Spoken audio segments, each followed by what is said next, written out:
बिस्मिल्लाहिर्रहमानिर्रहीम। Dear students and viewers, अस्सलाम वालेकुम।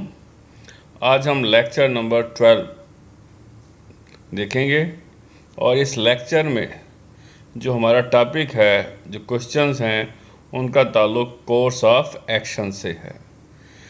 तो अपने टॉपिक की तरफ जाने से पहले अपने इस चैनल को सब्सक्राइब कर लें, बेल आइकन भी प्रेस करें ताकि आपको मेरे जो लेक्चर्स हैं उनके नोटिफिकेशंस बर वक्त मिल जाएं। अपने दोस्तों के साथ भी शेयर करें।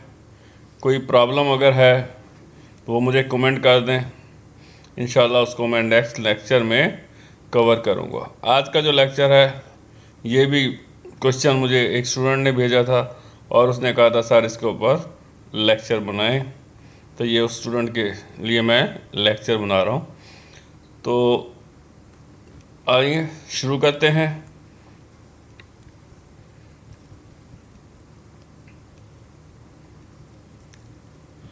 तो क्वेश्चन नंबर 1, इस क्वेश्चन में हमें अब क्या कहा गया है? The availability of imported fruits has increased in the indigenous market.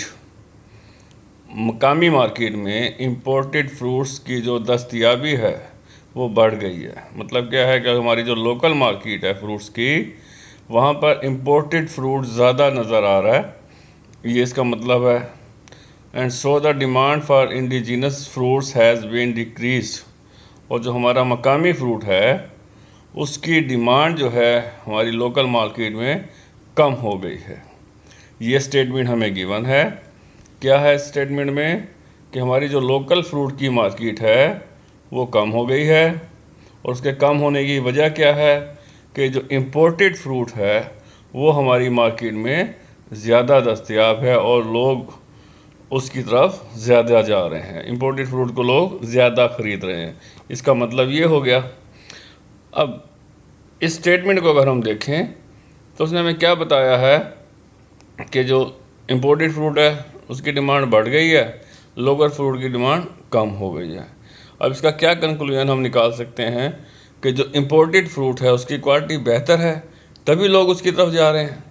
जो लोकल फ्रूट है उसकी क्वालिटी इम्पोर्टेड फ्रूट के मुकाबले में लो है, इसलिए लोग उसको नहीं ख़रीद रहे। एक बात ये हो सकती है। दूसरी बात ये हो सकती है कि जो लोकल मार्केट है उसका फ्रूट अच्छा भी नहीं है, लेकिन उसका जो रेट है वो ज़्यादा है। और जो इम्पोर्टेड फ्रूट है उसकी क्वालिटी भी अच्छी है और लोकल के मुकाबले में उसका रेट भी कम है, इसलिए लोग उसको ज़्यादा ख़रीद रहे हैं। तो इस स्टेट का जो कंक्लूजन है वो ये बनता है हमारा। तो अब इसके बारे में उसने कोर्स ऑफ एक्शन क्या बताया है वो हम देखते हैं। तो कोर्स ऑफ एक्शन पहला उसने क्या बताया? To help the indigenous fruits producers of fruits the government should impose high import duty on these fruits. कि जनाब जो मकामी काश्तकार हैं हमारे फ्रूट वाले, उनकी मदद करने के लिए गवर्नमेंट को क्या चाहिए? इम्पोर्टेड फ्रूट के ऊपर इम्पोर्ट ड्यूटी लगा देनी चाहिए और वो ज़्यादा होनी चाहिए। अब इस एक्शन का मतलब क्या है? कि हमारी मकामी मार्केट बजाय इसके कि अपनी फ्रूट की क्वालिटी बेहतर करे, उसका रेट सही रखे, कंपैटिबल हो मार्केट के साथ, ये करने की बजाय वो क्या कह रहे हैं? गवर्नमेंट को जी आप इम्पोर्टेड फ्रूट के ऊपर पाबंदी लगा दें, उसके ऊपर इम्पोर्ट ड्यूटी ज़्यादा लगा दें, ताकि जो इम्पोर्टेड फ्रूट है जब ड्यूटी ज़्यादा हो जाएगी उस पर तो ज़ाहिर बात है उसकी कीमत बढ़ जाएगी। क्योंकि कीमत तो कस्टमर ने पे करनी है ना, प्रोड्यूसर ने तो पे नहीं करनी। जो टैक्स उसके ऊपर लगेगा वो आगे शिफ्ट होगा कस्टमर के ऊपर, तो उसका रेट क्या हो जाएगा? बढ़ जाएगा। फिर लोगों को ना चाहते हुए भी क्या होगा? लोकल मार्केट वाला जो फ्रूट है, जो लो क्वालिटी का फ्रूट है, वो ख़रीदना पड़ेगा। बजाय इसके अब हमारे जो प्रोड्यूसर हैं वो क्या कह रहे हैं कि भाई अनफेयर मीन यूज़ करें। अपना मार्केट में जो कंपटीशन है उसके मुताबिक अपने आप को सेट नहीं करना, बल्कि अनफेयर मीन यूज़ करके गवर्नमेंट को अपने साथ मिलाकर उन पर पाबंदी लगवा दें, ताकि ना वो होगा ना मार्केट में आएगा, हम जैसे भी होगा खुद करते रहेंगे। तो ये तो मतलब कोई सही एक्शन नहीं है, ये गलत बात है जो हमारे तजवीज़ दी गई है। लोकल मार्केट के फ्रूट के प्रोड्यूसर्स को हेल्प करने के लिए। अच्छा, दूसरी बात क्या है, the fruit vendors should stop selling imported fruits. जो फ्रूट वेंडर्स का मतलब फल फरोश जो हैं वो क्या करें, इम्पोर्टेड फ्रूट को बेचना ही छोड़ दें, so that the demand for indigenous fruits would be increase. अब जब हमारा जो फल फरोश है वो इम्पोर्टेड फ्रूट बेचेगा ही नहीं तो क्या होगा फिर कि जो लोकल फ्रूट है ऑटोमेटिकली उसकी डिमांड बढ़ जाएगी। ये भी अनफेयर मीन है भाई, एक चीज़ मार्केट में अवेलेबल है, आप उसको ना ख़रीदें और ना ही बेचें। क्यों? क्योंकि आप अपने लोकल मार्केट को फेवर देना चाह रहे हैं। तो एक अच्छी चीज़, इम्पोर्टेड चीज़ आपके पास मौजूद है, तो आपको चाहिए क्या कि आप उसके साथ कंपटीशन में आएँ, अपनी लोकल मार्केट को इस तरह बढ़ाएं, इतनी मेहनत करें कि जो लोकल मार्केट की चीज़ें हैं उसकी क्वालिटी इतनी अच्छी आप रखें कि लोग उसको खुद ख़रीदें, इम्पोर्टेड को की तरफ लोग ना जाएं। तो ये करने की बजाय दोनों सजेशन जो हैं यहाँ पर, दोनों कोर्सेज ऑफ एक्शन जो हैं वो नेगेटिव हैं, वो गवर्नमेंट को अपने साथ मिलाकर खेलने वाली बातें हो रही हैं। तो ये दोनों बातें क्या हैं, गलत हैं।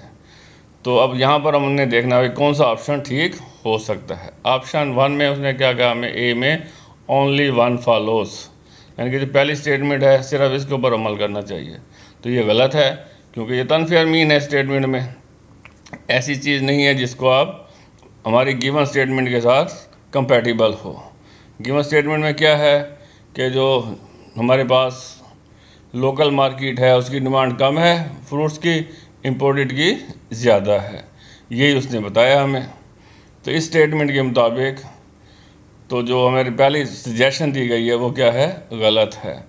और गलती क्या उसमें कि कंपटीशन में आने की बजाय वो गवर्नमेंट को कह रहे हैं कि आप हमें हेल्प करें और इम्पोर्टेड फ्रूट्स के ऊपर बहुत ज़्यादा इम्पोर्ट ड्यूटी लगा दें ताकि वो बहुत ज़्यादा महंगी हो जाए और हमारी मौज लग जाए, इसलिए ये गलत हो गया। अब दूसरी स्टेटमेंट में क्या गया, ओनली 2 फॉलोज। अब स्टेटमेंट या एक्शन जो है, कोर्स ऑफ एक्शन सेकंड, उसमें क्या कहा गया हमें कि फल फरोश जो है इम्पोर्टेड फ्रूट्स को बेचें ही ना, तो ये भी गलत बात है। ठीक है जी, तो इसका मतलब है 1 और 2 दोनों ही गलत हैं यहाँ पर। अब स्टेटमेंट 3 में उसने हमें क्या कहा है, आइदर 1 और 2 फॉलोज, कि हमारे पास जो 2 है या 1 है इनमें से कोई एक ठीक है। हम देख चुके हैं 1 भी गलत है, 2 भी गलत है, इसका मतलब है ऑप्शन सी भी गलत हो गया। उसके बाद ऑप्शन 4 में हमें क्या किया गया है, नाइदर 1 और 2 फॉलोज, ये बात ठीक है कि 1 और 2 दोनों ही गलत हैं। ऑप्शन डी में ये बात कही जा रही है। और ई में हमें क्या कह रहा है वो, बोथ 1 एंड 2 फॉलोज, भाई दोनों ठीक हैं।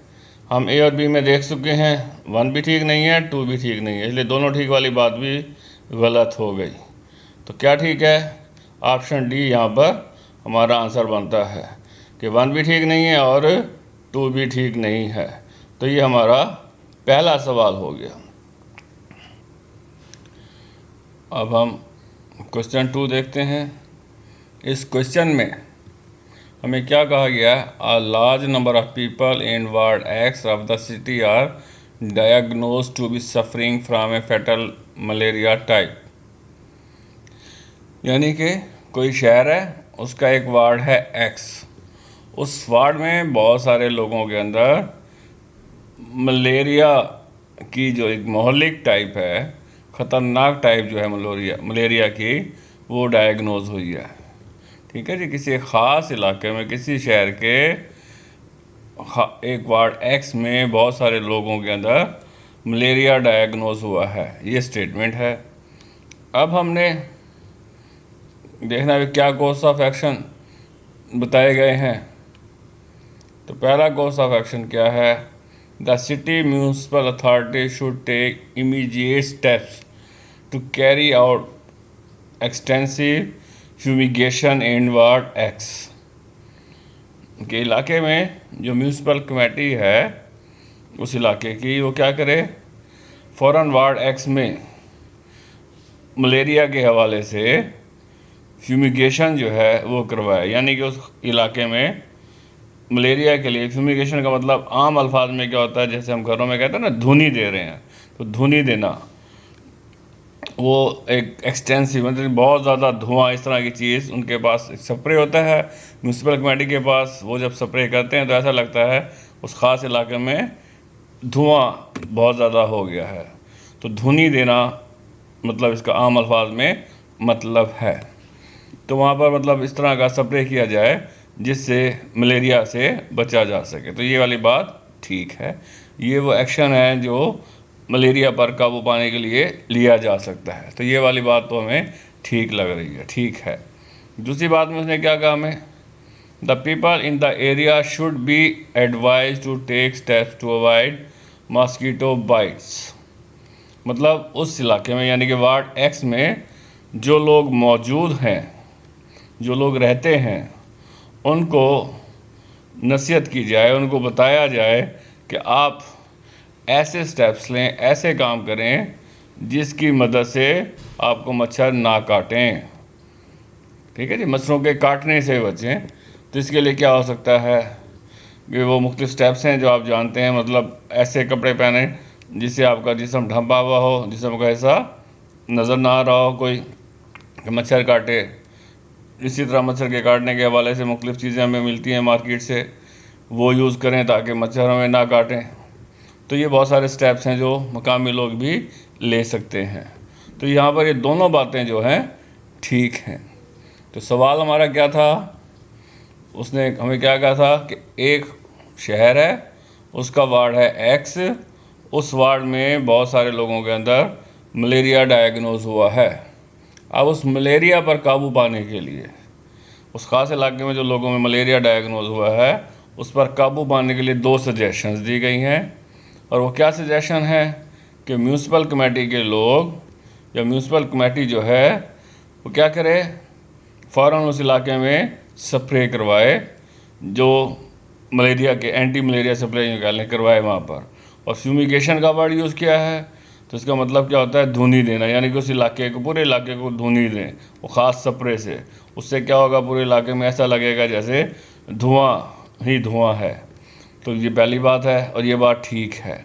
ये करेंगे तो उससे क्या होगा, मच्छर वहाँ इस इलाके से भाग जाएंगे, और मच्छर जब भाग जाएंगे तो ज़ाहिर बात है लोगों को नहीं काटेंगे वो, और मलेरिया के जो वजूहात हैं उन पर काबू पाया जा सकता है। फिर दूसरी बात क्या है कि लोगों को कहा जाए कि आप जो है ऐसे इक़दामात करें जिसकी वजह से मच्छर आपको ना काटें। तो ये वाली बात भी ठीक है। इसका मतलब उसने हमें अब क्या कहा, ऑप्शन ए को अगर आप देखें तो ऑप्शन ए में उसने कहा only one follows. Option A में क्या कहा उसने हमें, ओनली वन फॉलोस। तो ये वाली बात ठीक है, लेकिन ओनली की वजह से ठीक नहीं है। वन फॉलोस तो ठीक है, लेकिन ओनली वन फॉलोस का मतलब है दूसरी गलत है। तो हमने देखा दूसरी भी ठीक है। अब यहाँ पर उसने कहा only two follows. Two follows यानी कि टू जो स्टेटमेंट है, जो एक्शन टू है वो भी ठीक है, लेकिन जब से वो कहते हैं ओनली टू फॉलोस, इसका मतलब है वन गलत है। तो यहाँ पर वन और टू दोनों ठीक हैं। तो अब इसने फिर हमें थर्ड में क्या, आइदर वन और टू फॉलोस, एक ठीक है या दूसरा ठीक है एक्शन। तो ये वाली बात गलत है। क्यों, दोनों एक्शन ठीक हैं, यहाँ पर वो क्या कह रहा है, कोई एक ठीक है। तो ये वाली बात गलत हो गई। अब ऑप्शन डी में क्या कह रहा है वो, either one neither one not two follows, यानी कि वन भी ठीक नहीं है और जो टू है वो भी ठीक नहीं है। तो ये भी बात गलत हो गई। अब नेक्स्ट जो है ऑप्शन ई, उसमें क्या कह रहा है वो हमें, both one and two follows. Both one and two follows, यानी कि वन भी ठीक है और टू भी ठीक है। तो ये वाली बात ठीक हो गई।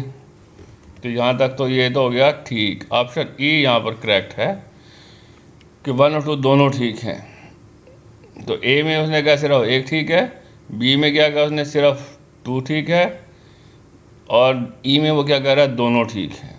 तो हमने देखा वन भी ठीक है, टू भी ठीक है, यानी कि 2 सजेशंस दी गई हैं गवर्नमेंट को और वो दोनों सजेशंस ठीक हैं। तो तो ये हमारा क्वेश्चन 2 जो है ये भी कंप्लीट हो गया। तो हमारा आज का जो लेक्चर है वो कंप्लीट हो गया, और इसको आप बार बार देखें। अगर कोई प्रॉब्लम है तो आपको समझ आ जाएगी दोबारा देखने पर, और अगर फिर भी कोई प्रॉब्लम हो मुझे कमेंट कर दें, तो इंशाल्लाह उसको नेक्स्ट लेक्चर में मैं कवर करूँगा। और अपने इस चैनल को सब्सक्राइब भी करें, दोस्तों के साथ शेयर भी करें, ताकि ज़्यादा से ज़्यादा स्टूडेंट्स का फ़ायदा हो सके। ओके जी, अल्लाह हाफिज़, wish you best of luck.